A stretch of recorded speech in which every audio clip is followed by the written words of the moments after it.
evening, and welcome to the Velocity of Now. I'm your host, Thomas Sheridan. It's Thursday, the 22nd of September 2016, and tonight will just be a basic, open mic, nattering show. No specific topic, whatever comes into my mind while I'm pre-recording this in the days leading up to the show. My website is www.thomassheridanarts.com and www.streetdruid.net.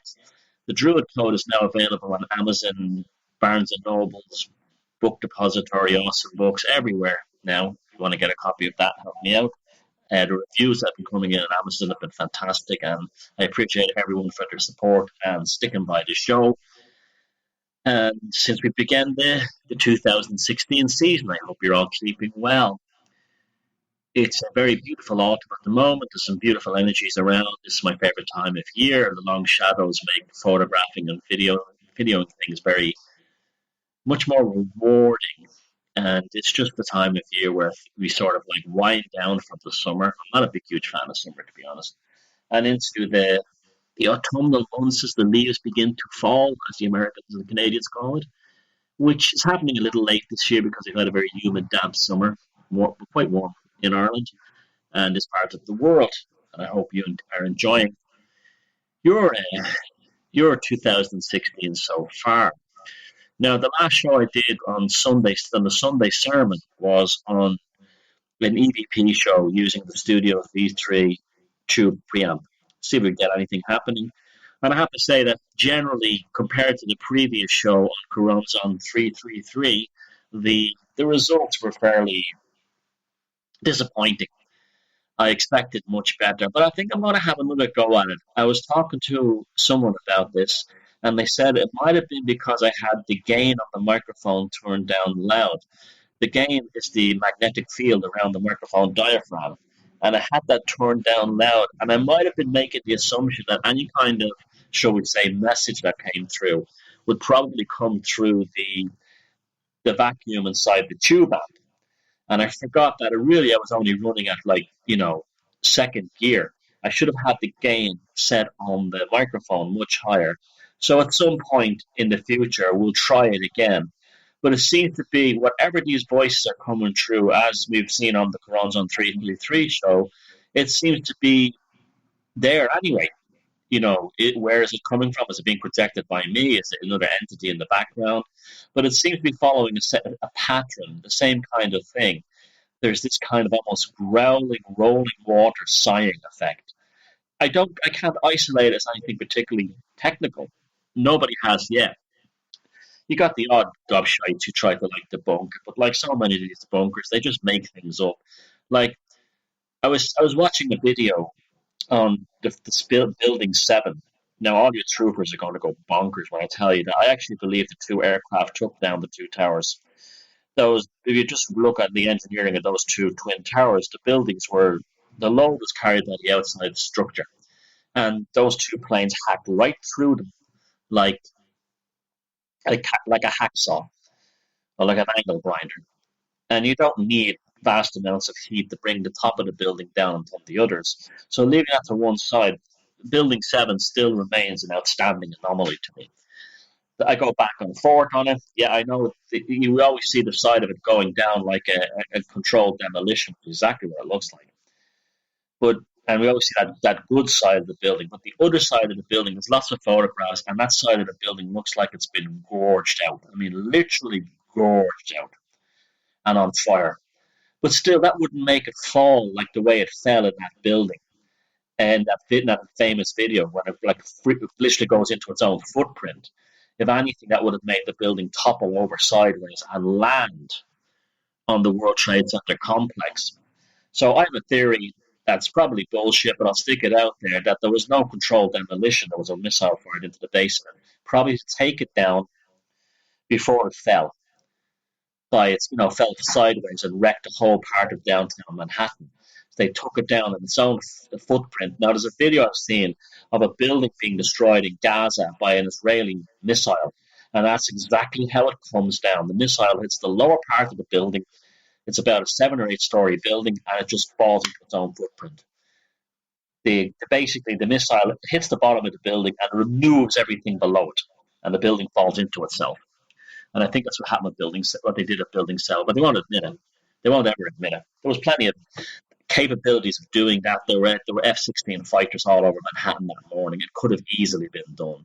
And this would also explain why the BBC reported it from beforehand. Someone at NORAD or somewhere leaked out what was going to happen, that Building 7 has collapsed, and that's why it fell down. I'm not saying there's nothing dodgy about 9/11. I'm just saying I'm looking at all the theories. I don't buy any of the stuff that it was like destroyed by like space-based weapons and all this nonsense. That all stuff was put out there to protect the Bush administration from incompetence. But what was I going to say? Yeah, I saw a video debunking Video 7 by one of these sort of classic nauseating debunkers. It puts no thought into anything.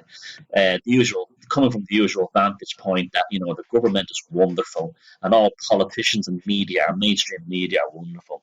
And he basically states that the reason, how he debunks that, quote unquote, is that he claims that they knew the building was going to fall down because of the fire, and it was just leaked through to the BBC person beforehand. Absolutely ridiculous.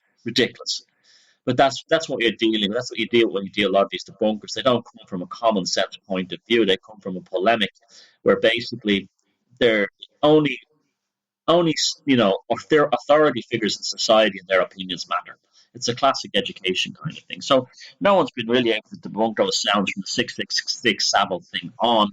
And so we'll see. I mean, if someone could come forward and explain a technical reason for it, I would totally accept it. But it hasn't happened yet. Now, so again, I think if you listen to the silent spots on that broadcast of the EVP, old school EVP experiment, there definitely is something on there. You hear these bizarre kind of whistles. There's no reason for them to be on there. That mic was placed on a mic stand. There was nothing near it. I was in a completely empty room. I'd moved my cats out by that point, and there was nothing. That would cause that sound. No flies near the mic or anything. I looked at the mic the whole time, and there's another thing that goes. And that's not my breathing because it's irregular, and I also stood away from the mic a good bit. There was no way it was picking me up. So there is something in there, but it wasn't as spectacular as what we've got in previous programs. Who knows, maybe even this one tonight might achieve it. Also, we cannot discount the idea that if we are dealing with some kind of otherworld entities, that they don't show up just out of spite. Remember, there's a big aspect of this whole folklore regarding these, whether we're dealing with fairies or demons or anything, that they're tricksters. They don't like humans, and when they think you're kind of like ordering them around, they get pissed off and they won't show up. I know it sounds like a bit of an excuse, but I'm just throwing that out there. Maybe it is an excuse, but there is definitely something on those blank spots. Listen to them; they got these weird things, and that's not an electronic phenomenon. That's nothing to do with anything. That's being picked up somewhere, and it's a random thing. So whatever that is, who knows? So like I said, we'll try it again. So what's else been happening lately?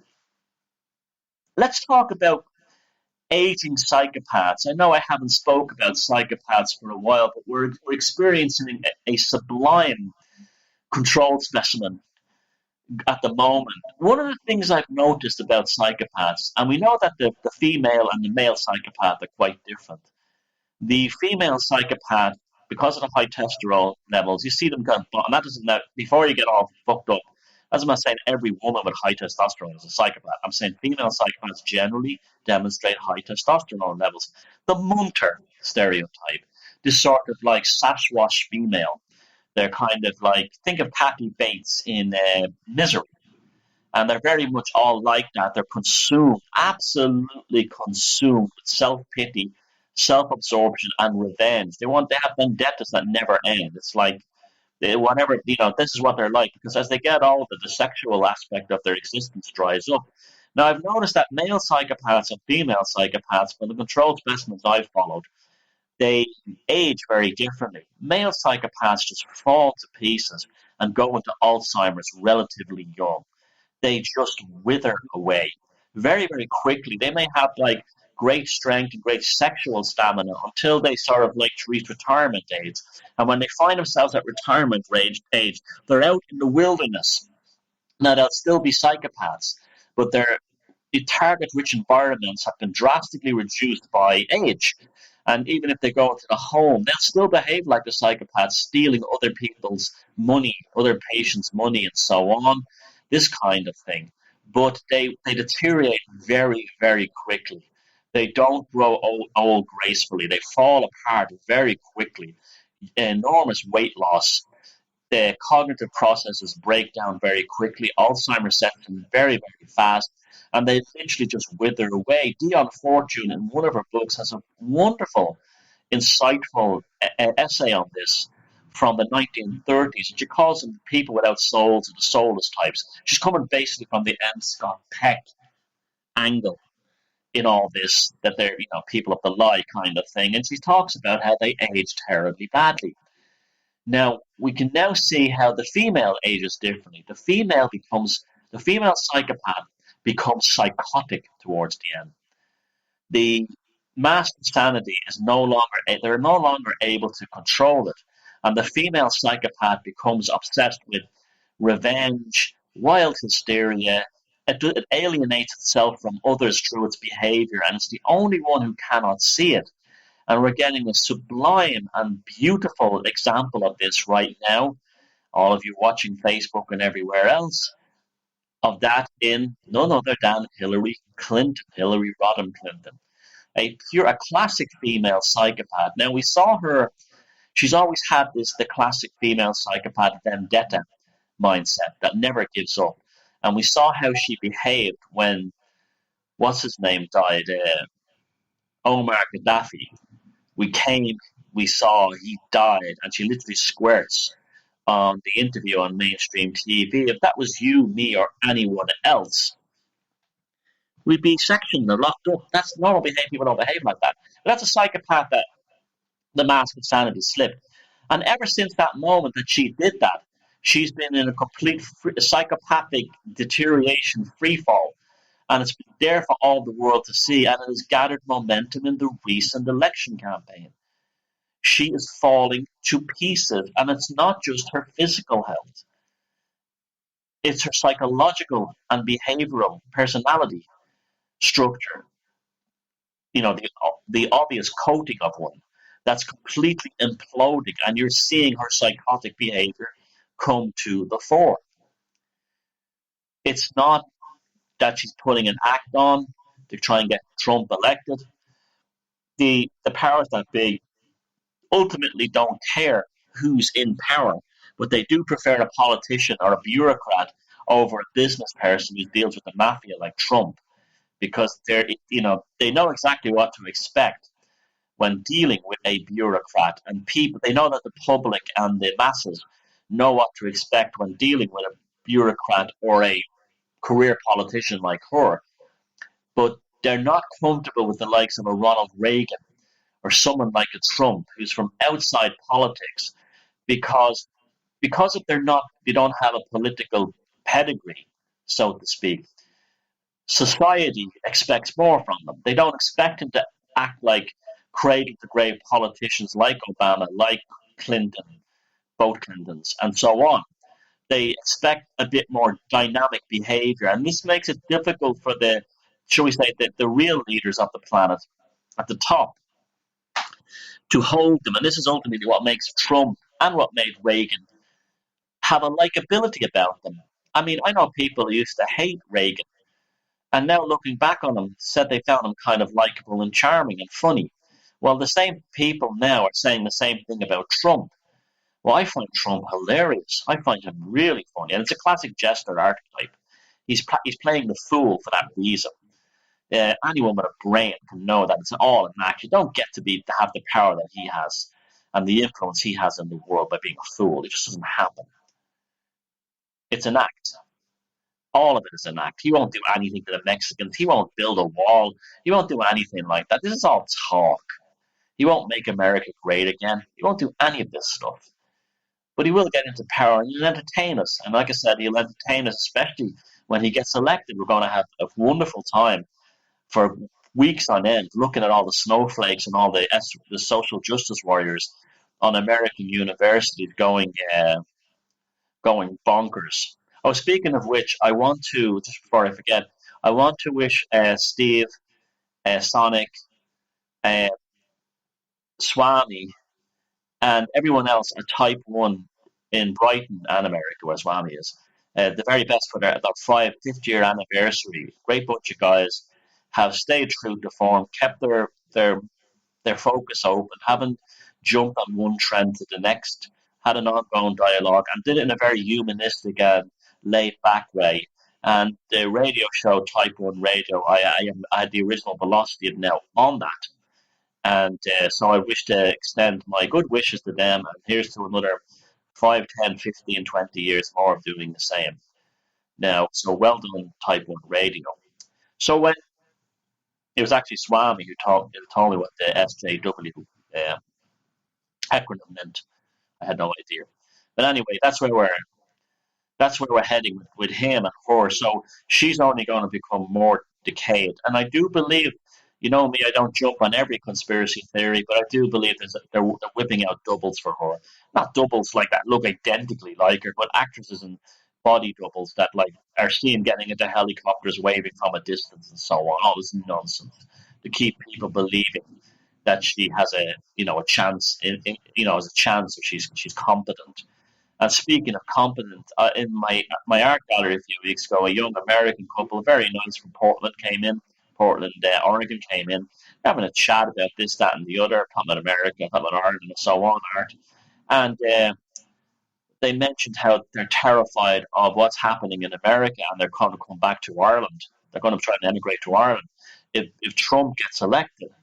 And I said, well, I don't think it should be so drastic that way. Things, this is all nonsense. The media makes you believe things don't change. And I said, Hillary Clinton is a psychopath.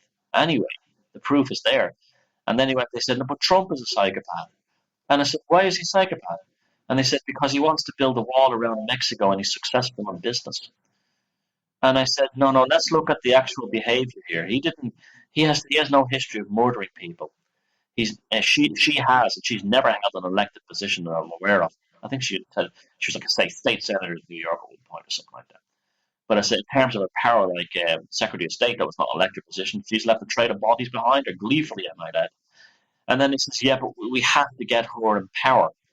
And I said, why do you have to get her in power? And they go, because she's the Democrat. And you see how that spell still works for people. That like Democrats equals good guys, Republicans equal bad guys. It doesn't matter, they're both doing the same thing, slaughtering in an imperialist, mode all around the world. There's some kind of sense of comfort that we're with the good guys because of the logos or the symbol attached to it. And I found that very both upsetting and disturbing, but that's not unusual. Here's another one for you. There's the Irish embassies in Britain an embassy in Britain has been inundated with Brits who are eligible for Irish passports, taking out Irish citizenship so they can move back to Ireland because of Brexit. And I've met quite a few like that. Now, what I find interesting is that they're blaming. It's a really self-gaslighting thing, right? They go on about how Britain leaving the EU is is a terrible thing for Britain. It's becoming a backward society, a cold society. And then they point to David Cameron and his policies and the Tories in general of reducing the welfare system and the social models and taking money from the NHS and privatising everything. And yet they don't seem to understand that the Tories are the ones who are anti-Europe. So they're self-gaslighting themselves. The reality is that they're believing everything that media journalists tell them. If they just sat still and stayed what they were doing in Britain for the next 10 years, they would find there would be absolutely no change, regardless of Cameron being in charge or not. There is a policy at the top of British society that has begun probably with the start of Blair, ironically, the Great Hope, to put the aristocrats firmly back in position in British power structures. It's back to Ethan and Harold. Now, the actress Julie Walters and also Michael Caine made a very good point recent last few years where they said there was a time in the 1960s where it was almost like the British aristocrats stepped to one side and said to the working classes, have your fun. And you had an explosion of culture in Britain. You had all the rock bands, the pop bands, you had all people like movies, the whole British explosion of the 1960s that continued really on until the early 90s, where working class people were getting into everything from films. Now, they still had people like public school boys like Ken Loach setting the agenda and how life should be portrayed. But ultimately, you did have working class people had a chance. They had a chance to become rich and become millionaires, successful in the arts and music and so on. And then it was almost like they said, okay, that's enough. I shut the door. And then all the Ethan and Harold types came in. And you had bands from wealthy aristocratic backgrounds like James Blunt, Coldplay, and all these actors who are now on the BBC and all the British actors in Hollywood all came from like expensive public schools and private institutions where their classmates were like Prince William and other members of the royal family. And it's back to that again. It's just like Julie Walters said. They opened the door in the 60s and they said to the working classes, here's your chance to shine. And then they slammed it shut again, starting in the 90s, in the mid 90s. And that's how it's been ever since. And the aristocrats are firmly in control of the UK. And that has nothing to do with the European Union. And I don't like the European Union, but people have very short memories of all these kinds of things. Very, very short memories. Very short memories. And so you have a situation where all the ones you have the refugees from Trump saying they want to come to Ireland, and then you have all the refugees from Brexit saying they want to come to Ireland. And what they're going to find when they get here is that, okay, it's a nice country. I like living here. As countries go, it's easily one of the better ones to live in. But it's run by the same assholes that you get everywhere else. They have to discover that the solution is within. It's inside you. It's not due to a political mandate, a government that's in charge, or anything like that. Only you can make your own life happen. And this is the same for all these people in the alternative scene. You're all hanging on to all these truth gurus and all these other, pundits. And what you're doing is you just transferred your dependency on people like politicians and preachers onto them. You're still a slave. And that includes me. Don't be hanging on to my every word. I'm nobody at the end of the day. But like I'm just out there I'm just throwing stuff out there. If it sticks with you, good. If it doesn't, ignore it. I don't care one way or another. I've still got the pub, my friends, my jokes, my life, and I'm still happy. I've still got my guitars, I've still got everything I need, my loved ones, my cats. What else do I need? So I don't care if I'm not dependent upon you keeping me in power. I could walk away from this tomorrow and be perfectly content. Nothing wrong with that. I'd do it, but I don't want to. I enjoy this. I enjoy meeting many of you. I enjoy, all I really cared about from day one mostly was what the subtitle of my new book is: Magic, Megaliths, and mythology. That's been the main thing that's always driven me in my life, as well as art. But that kind of ties in with all of it anyway. And so I'll just roll on doing what I'll be still, climbing into caves and on the sides of mountains and doing this, that, and the other, and making films and megaliths and doing things on magic and all this stuff and reading my books. And that just goes on. I don't care if I have an audience of one. I don't care if I have an audience of a million. It really doesn't bother me. I'm not dependent on you that way. And you shouldn't be dependent on me either. Having said I've met loads of nice, wonderful people. It's opened doors for me. It's given me resource and access to travel to places I've never been. And so I appreciate that. But it's not what keeps me alive. It's not what keeps you on here. And it's just how life continues on. I don't have a great plan. I get emails all the time saying, Thomas, well, what's the solution? And I'll say there is none. And they're shocked. The solution is for you to enjoy your life, and that's the end. And just build a brick wall between you and all these forces that seek to rob you of your autonomy and say you must depend on me, or I have a promise for you that the world is going to get better. There's going to be some kind of an event, and things are going to get better for you. Just ignore all that. You don't need all that. Now, speaking of no contact and stuff like that, and ghosting. There was an article in the Daily Mail. I know I shouldn't read it, but it was a real article. It was in the female section, the woman's section. Someone brought to my attention on Facebook, and it was about a woman in England who had basically dumped the love of her life. It was in a kind of a relationship section. Basically, dumped the love of her life um, 11 years ago because he was too average and he was too normal and too much of a stable, loving person. This is basically, I'll give you the gist of it. And then she went on to look for her dream life and ended up in her 40s with nothing and pining for this guy that she discarded like he was a used appliance or an outdated piece of technology 11 years ago. So basically, it was in Grays in Essex in England. She meets this fella. They fall in love quite young, 19, 20. Love of her life. She said he was perfect in every way. He worshipped the ground that I walked upon, but he didn't make enough money, and he didn't have a career. He just basically moved from one job to the next, warehouse guy, blue collar job, this kind of thing. And she said that because he didn't have a career, she started to resent him, even though he was a kind, loving man and took care of her. She continued. She started to resent him, especially when she was comparing him to her female friends, husbands, and boyfriends who all had quote unquote careers, right? So after a while, she decided that she didn't want to be married to him anymore. And she said to him, I broke up with him, and she posted photographs of him with his face blacked out and her, and saying things like,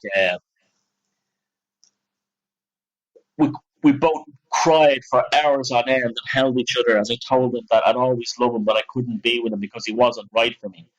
So, anyways, look, cut a long story short, she leaves the poor guy devastated, and she runs off, and then she meets the guy of her dream and like working in advertising or something. He turns out to be a piece of shit who treats her like dirt after they get married. And then she said, I couldn't stop. A previous fellow was called Matthew, and she kept going. I kept thinking back to Matthew and how much I missed him. Every birthday, I would send him birthday cards. Now, this is after she dumped him and broke his heart, right?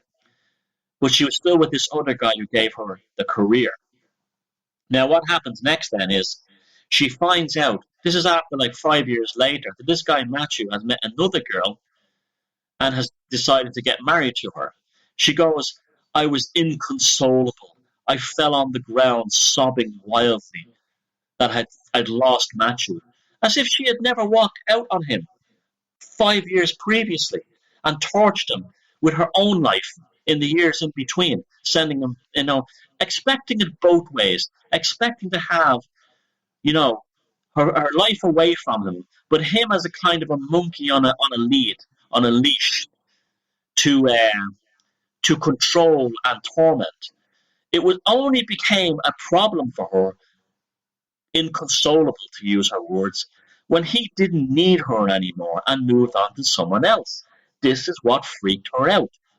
So anyway, she broke up with this the Mr. Career guy, and now she has nothing. And she goes, it's 11 years later, and I'm still pining for Matthew, but I've given up hope.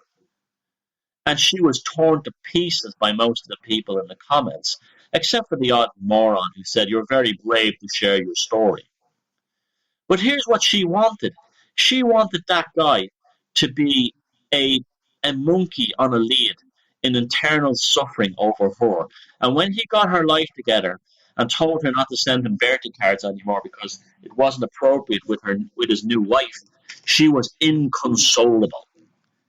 Now this brings me to the whole thing of why ghosting is a beautiful, beautiful art form. Ghosting is this new thing that all these jilted jennies are all writing letters to all the women's magazines and websites saying that I dumped my ex and then he ghosted me. He wanted nothing to do with me ever again. In every case, she dumped him, broke his heart, And he said, "Okay, I can't deal with this anymore. I need to get on with my life now." And there. These women all have support groups where they're all. I'm a victim of ghosting. I walked out on my husband and two kids for another guy. I walked out on my boyfriend, because I wanted a wild single life again. And they were both broken hearted. But now they want nothing to do with me. How dare they ghost me? Oh my God, I'm being ghosted. It's like I never existed.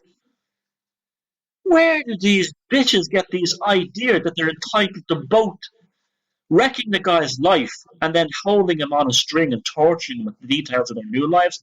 Where do these bitches get these ideas from? When it's over, it's over. Yeah, it's almost like these women, and this is not all women, of course, it's just these particular women who behave like this. They don't seem to understand the difference between a role playing game and love. The love to them is a role playing game. They don't understand that it's actually has real sort of consequences for people involved. And then they find this out when they realize that they can be disposed of too. And this goes for men as well who play women along. Women do need to do this too. Ghosting is an art form you should relish. Relish. And when you go on these ghosting forums and reading about all these women who are all heartbroken because they're being treated like they don't exist anymore because they broke their ex's heart, you suck up this nonsense and you just realize that it's an art form to be enjoyed. So say you're a guy now, right? And you're in love with this girl and she dumped you overnight out of the blue for no reason, whatever reason. Maybe you were a dick, it doesn't matter. And then she says something like, you know, I still love you, or we'll always be. You'll always be. Hope we can still be friends. The best thing you can do, and the most satisfying and delicious thing to do, is to become an artist of ghosting. Just ignore them. Block them on Facebook. Block them everywhere. Don't answer the phone.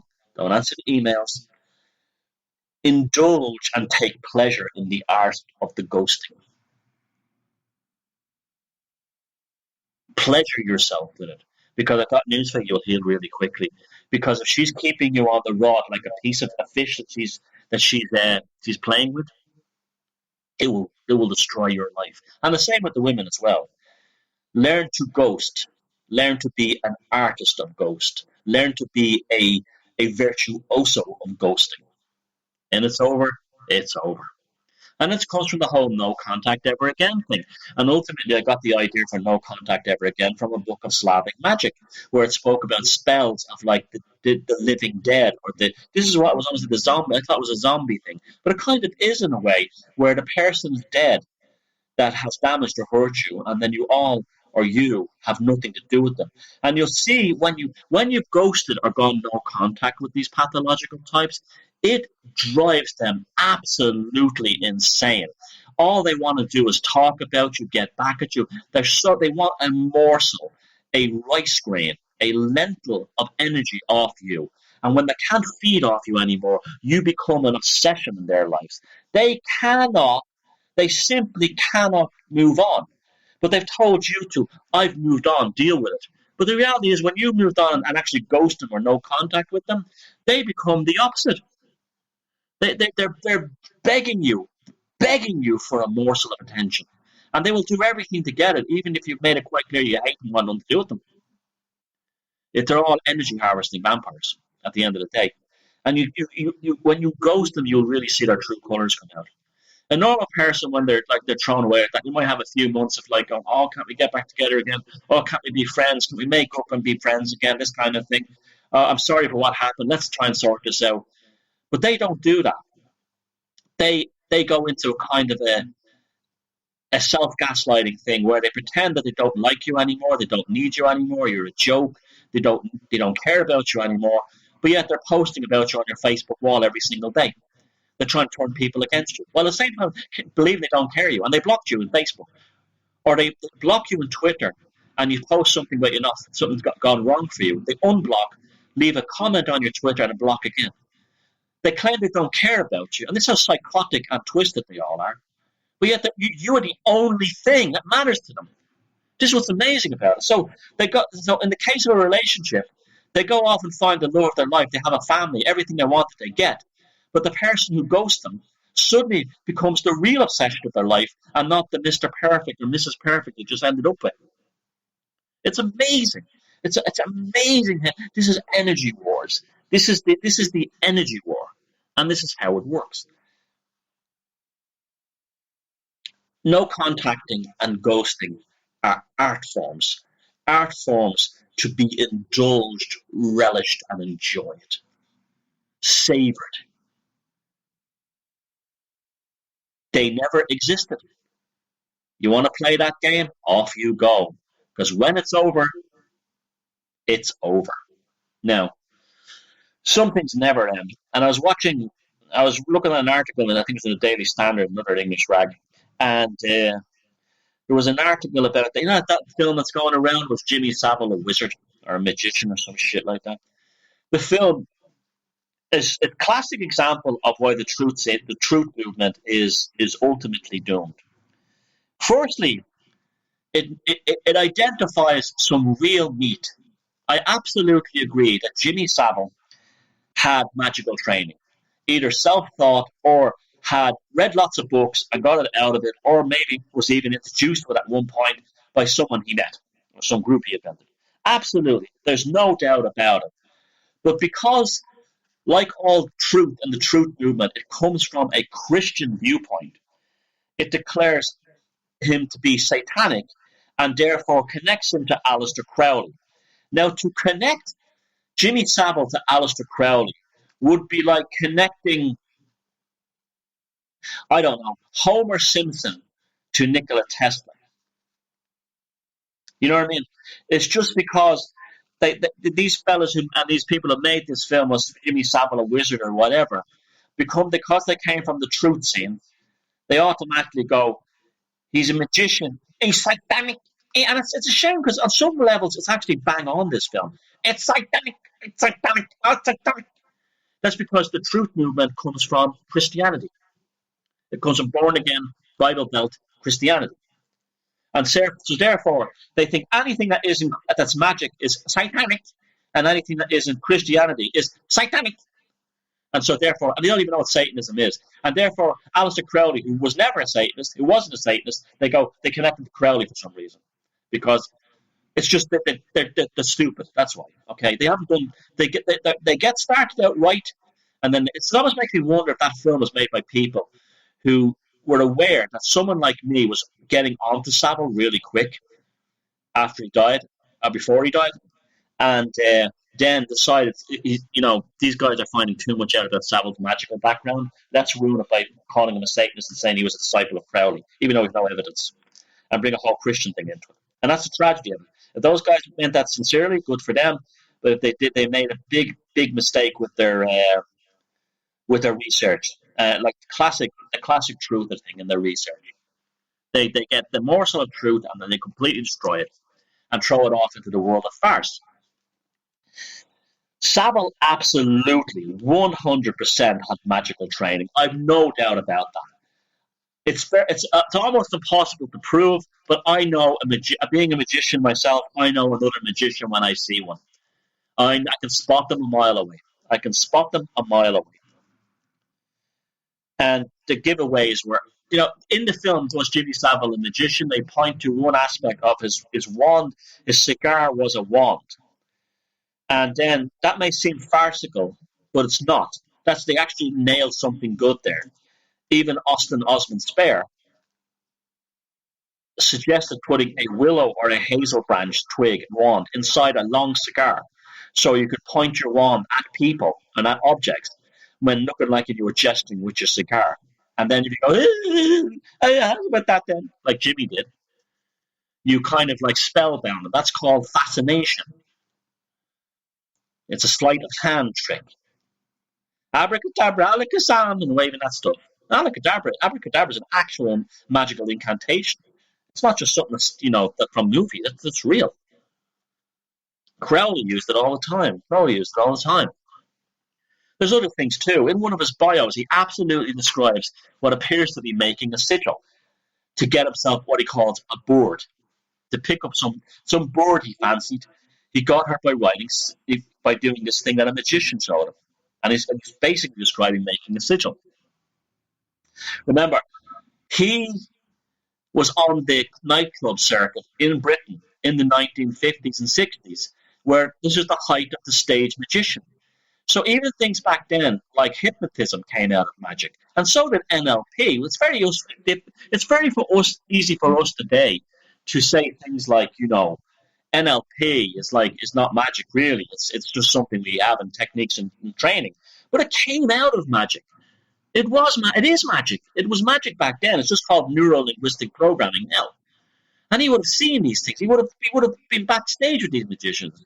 Remember, he ran a lot of these clubs, and he would have understood the idea of this. When he's a professional wrestler, professional wrestlers use vast amounts of magic in their performance.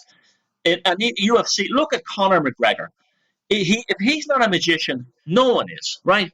He does magic on stage. But that aspect of UFC, of the mind control game, of the magic, of the spellbinding, that comes out of old-time professional wrestling.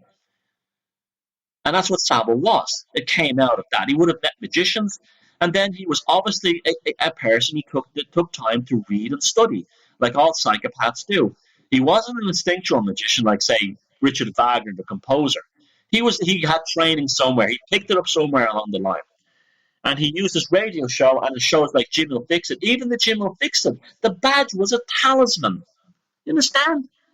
It was a talisman to get him what he wanted. This is sympathetic magic. I will do anything to get a Jimmy Fix It badge. Jim Will Fix It will get the little children for sex by putting a badge on them. This is magic. So yes, the Daily Standard article goes and trashes the whole, basically claims to be, it's real, and then trashes it indirectly by making a kind of a joke about it. But this is what the whole truth scene does. It takes things that have morsels of truth and then destroys them. It absolutely fucking destroys them with this crap that's all based on Christianity and movies, or like movie things. Savile was a magician, a bloody phenomenal one. Whether he had training of the craft through his aristocratic, perhaps, bloodlines. Remember, the mother was the Duchess, but it's still there for the taking. There was still truth to it. Now, this stuff has gone mainstream, which makes me think that perhaps it was mainstream all along and it was being brought to this point. So fellas like me, who had a real deal, are not coming from like a Bible Belt Christian background, who do know our stuff, will all be trashed, just like they did to me with the psychopath stuff, right? I come out with the psychopath stuff in 2011. The whole world kind of falls in love with me. This guy's a genius. Everyone's buying my book. Everyone's telling me I'm wonderful, right? And then I'm reaching the ordinary person with this stuff. And then the next thing you know, all these people come out like, Emmy Thomas and your man with the I can't remember half their names, with the big sweater who claims to be an academic psychopath, and all the others, the man from the University of London, the psychopath test, John Ronson, the rest of them. And it goes mainstream, and then all my work is completely forgotten and smothered. And then I have people today write me saying things like, "Oh, Thomas Sheridan, you're not credible because you're not John Ronson." That doesn't matter. I mean, I made a point and I got it out there, and I unleashed my own spell with that stuff because I was trying to protect people from this stuff, from these psychopaths. It doesn't matter. It still happened, right? Got it out there. But immediately it was taken down. Now I'm starting to educate you all on magic, right? I'm starting to educate you all on magic. I educate you all on Jimmy Savile 666. What happens now? Well, you see, now it's gone mainstream. Using a truth movie to diminish everything. So everyone says it's all nonsense. Every bit of it is nonsense. And you'll see it happening with magic. Just watch. I can guarantee you. My magic shows are really taking off. My introduction to magic from a non-hysterical, sort of like magic circle type group, non-Christian group, is capturing people's imagination. Now watch that something will come along now and start talking about, you see articles in tabloids and newspapers saying, is magic real? Yes, but it's all a trick of the mind. A new book by Professor so-and-so, You know what I'm saying? Or an investigation by John Ronson or someone like that. And then suddenly I'm a joke again. It's always how it works. It's like, it's like music. It's like, you have like the punk bands first came out, right? But before you would have like the bands who were like the kind of forerunners of punk, like the MC5 and the Stooges, the New York Dolls, and all that. And then you have the bigger punks, the first generation of punks come along, Sex Pistols, the Damned, Susie and the Banshees. And what comes next? Plastic Bertrand. You understand? Le Punkerake, uh, Jilted John, Cyndi Lauper. Oh, she's a punker. She's a punker because she has punky hair. You understand? The groundbreakers move in first. Then you have a second generation who see it. That would be someone like me, someone like Johnny Rotten, someone like that, right? Who see it as something here. Let's take it and go with it. They bring it into the public consciousness. Then the mainstream sucks the life all out of it, right? It sucks the life all out of it. And that's okay, because the initial spark, the initial spell that was cast will always be the one in the end that will make it through there at the final, when all is written and done in the future. You'll always make it in the end. But you're not rewarded in this life for it. You're not rewarded now. You're just a maverick, a trailblazer, sort of like a facilitator. And you plant the seed in the world, but you're not the one who gets the fruit. The mainstream gets the fruit. You only grow the tree. And that's okay. I've always accepted that about me. I've no problem with that. I like being this way because, like I said, if it all fell apart tomorrow, I wouldn't have my whole identity as a person tied up in this stuff. I'll just go back to what I always did. And I'll still have the same hobbies and the same interests and same friends and that's life goes on. But so that's one of the reasons that you don't really want to be in the mainstream, because then it becomes a measure of who you are. You know what I'm saying? It becomes a measure of who you are. And when you lose that identity, you lose everything. Like these poor guys, like a lot of people make fun of guys in boy bands, right? Like Westlife and Boyzone and NSYNC and all these boy bands. Like, well, the music's not very good. It's totally corporate and controlled. But those lads are kind of prisoners. You understand? They've been given these amazing opportunities to travel the world, to kind of live their dreams for a while, and then there's like the Simon Cowell just puts the gun to their head and goes, bang, it's over. We saw that with Milli Vanilli, right? It's where's part two? It doesn't exist. Look at soccer players and sports players. They're gods. Like Robbie Keane, the Irish soccer player, is retired from playing for Ireland. Really, he's still playing for the LA Galaxy. Probably one of Ireland's greatest ever soccer players. He's 35, a very young man. He's 35 is a very young man. He can't play anymore. He can't keep up with the young guys coming along. Now, he's an intelligent guy. He'll probably move into management or something like that. But for the majority of them, especially the ones that don't get to his level, there's no part two. There's nothing to fall back on. Yes, even if they get jobs in media as football commentators, but they rarely survive outside football. Not to the same level. So it's better not to be a big star. It's because there's no safety net. There's nothing down from that. It's better to be a pain in the ass. It's better to be a maverick. It's better to be a trailblazer. It's better to be an initial alchemist, or a catalyst would be a better word, in the creation of these forces. So then they let the thing run off on its own. Doesn't matter. It can be a business, it can be a company, it can be a band. And then back to the punk rock. Let's look at Glenn Matlock from the Sex Pistols, the original bass player. The Sex Pistols, more than anyone else, was a product of Glenn Matlock, the bass player. The band was his original idea, although he wanted to do a more kind of melodic band. But it ended up being a band that sounded like kind of like a New York Styles English version of that, the Sex Pistols. As soon as he'd served his purpose, Malcolm McLaren had thrown him out and brought in Sid Vicious. Sid Vicious became the persona, should we say, even more so than Johnny Rotten, of the Sex Pistols. But then all that pressure gets put upon him. His job is to be Sid Vicious. That's his job. He's nobody else. His job is to be Sid Vicious.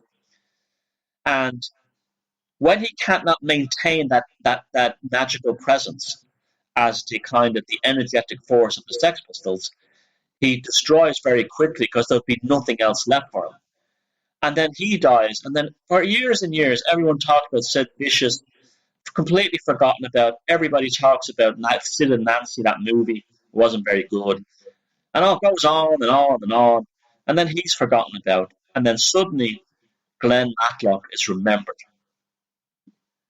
And now, when the history of the Sex Pistols is written and closed, Sid Vicious, poor guy, will be a footnote, and Glenn Matlock will have a higher aspect to it. Because the mainstream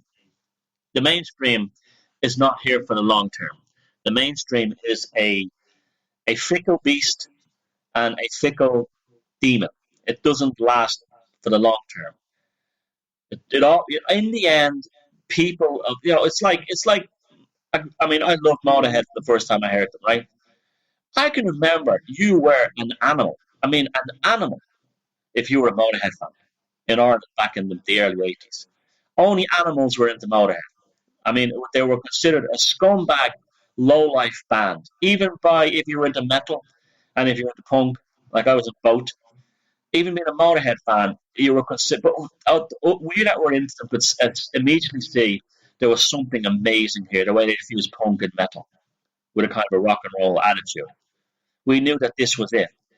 Now, by the time Lemmy dies years later, he's almost like a much loved grandfather figure in mainstream society. And why was that? Because he initially was a groundbreaker. He left Hawkwind, took that sound, his voice, and the Rickenbacker bass, saw the punk stuff developing around him, saw that music was getting heavy again, and invented this like metal punk hybrid called Motorhead. He was a trailblazer. He was a maverick. It eventually comes back in the end. So it doesn't matter. It doesn't matter if you don't get the super riches. By the time the book is closed, it's just you know what you're like. These kinds of people, what they become are like. You know when you watch a Hollywood movie, there's a classic theme. Say at the start of the movie, the guy finds a cigarette lighter, right? That has like a picture of a nudie girl on it. He picks it up, shows it to someone, and they both laugh at it. And he goes, some fucking shit, and he puts it in his pocket. The movie goes on and it goes off on a story where he may be involved with gangsters or foreign agents or in a war, or anything. And then at the end of the movie, he may be tied up on a rope and a bomb may be counting down to explode. And he puts on the lighter. He puts in his pocket and he pulls out the lighter with the nude girl on it. And then he uses that lighter that he found at the beginning to release the rope so he can escape and kill the bad guy. Well, that's a magical idea. The idea of the idea of the sacred relic. Doesn't matter if it's a sword or a cross, a crucifix, a menorah, or a lighter, or anything. The sacred relic becomes through this kind of transubstantiation over the course of the mythological narrative. By the time it reaches the end, it has resolved itself from being an obscure object at the start. That novelty, you understand, like novelty. What's his name? Your man there, Terence McKenna, spoke of novelty brings forth the universe. This novelty was the lighter. It was novel. It had no purpose in the story. It had no purpose in this guy's life other than it was an amusing thing he picked up. When it's resolved by the end of the film, it is almost like the Holy Grail. It's almost like it is the Holy Grail. It's the Holy Grail that produces salvation for the hero or the protagonist in the movie.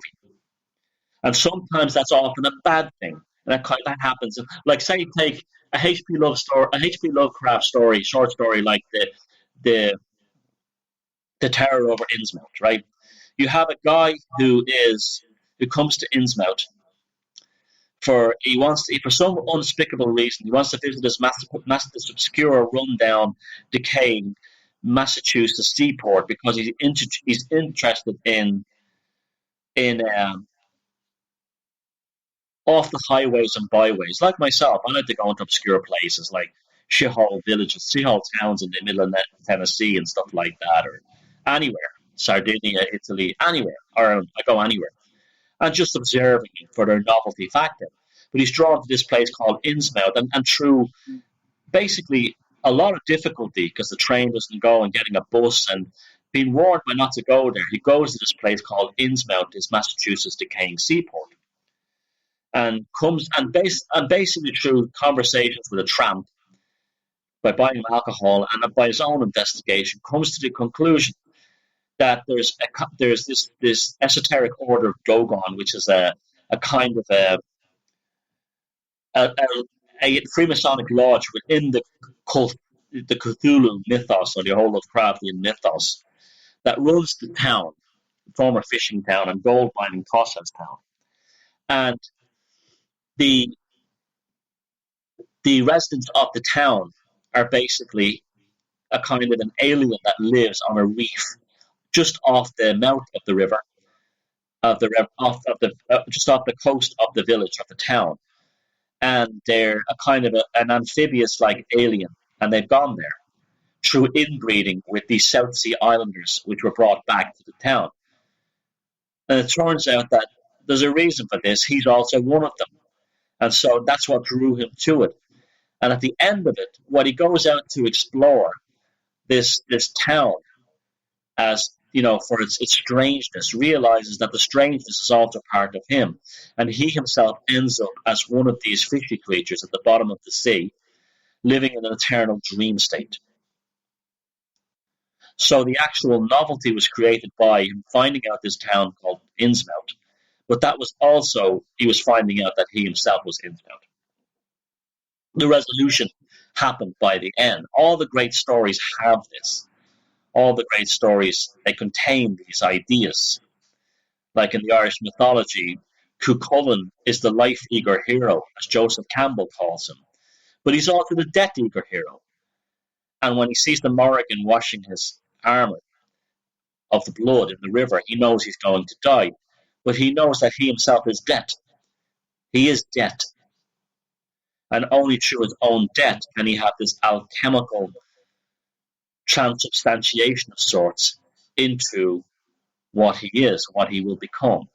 As he's alive, all his heroic deeds mean nothing until he dies, and then the resolution happens.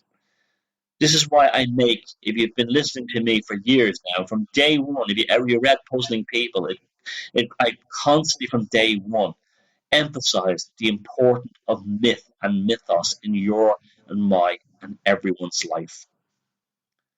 Because when you come to see your life as a mythical epic, then you come to see who you really are. And your life becomes infinitely much more easier in the scheme of things. You can have your quote-unquote sheeple job.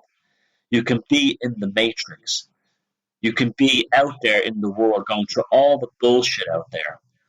But if you just see yourself in a world of aimless drudgery, that you're a victim, well, then you might as well kill yourself or become an alcoholic, because there's no resolution in that. But if you start to see yourself as in epic terms, like my kids are not something that I work 9 to 5 to struggle to pay the bills, and I hate my boss and everything. My kids could be game changers in the human story.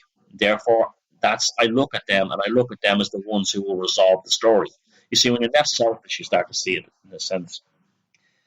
My boss is a demon or a monster or a giant, and me coming home in the evening, no matter how badly he treats me or how much shit I have to deal with, when I come home in the evening, I have survived him.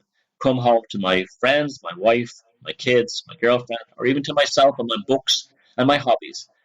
And that's one day that demon hasn't defeated me, and I've defeated him. So always remember that. So that's the first hour of tonight's Thursday show, and I'll see you in the second hour. I haven't decided what I'm going to talk about. It might be further musings, ramblings, or rantings, wherever it comes from. But hopefully you won't ghost me, and you'll come back for the second hour of The Velocity of Now with me, Thomas Sheridan.